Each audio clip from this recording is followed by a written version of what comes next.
তো শুরুতেই আমাদের ভিডিওতে আমার মা গেছে আম করাতে। তো শুরুতে একটা ভিডিও দেখতে থাকো, আর একটা কথাই বলবো, সোনারপুরে পোলা এই চ্যানেলটাকে একটু সাপোর্ট করো, আর সাবস্ক্রাইব করতে কেউ ভুলো না, পারলে শেয়ার করে দিও।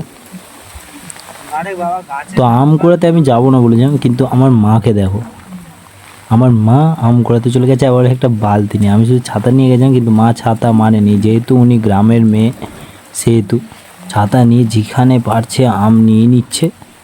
ঠিক আছে, রাস্তার মধ্যে আম পড়েছে, এমন কোনো নয় যে খুব বন জঙ্গল কিছু, কিন্তু আমি সাহস পাচ্ছিলাম কারণ এত হাওয়া হচ্ছিল।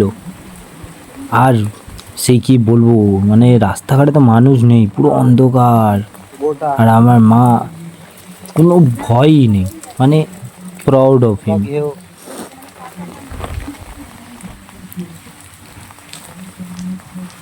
তো আম কুড়ানোর এই নেশার মধ্যে একটা আলাদা যে আনন্দ ছিল, সেদিন যদি না বেরোতাম সত্যি বোঝাতে পারতাম না। তো আমার প্রথম ব্লগ, যেটা মাকে নিয়ে, মা এইভাবে আমাকে নিয়ে বেরিয়ে গেছে যে চ আম কুড়াতে যাবি, রাত্রিবেলা আমার সাথে আম কুড়াতে বেরিয়েছে।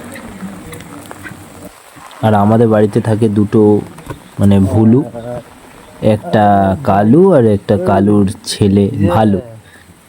দেখে দুজনে মিলে দেখো ঘরের মধ্যে, ওরা ঘরের মধ্যে না বাইরে থাকে, কিন্তু একটুখানি বারান্দায় শোয়ার এই করে, তো ওদেরকেও থাকতে দিই কারণ ওদেরও তো জায়গা নেই। তো ভিডিওটা ভালো লাগলে অবশ্যই শেয়ার করে দিও, সাবস্ক্রাইব করে দিও, আর সেকেন্ড ভিডিও খুব শিগগিরই আসছে।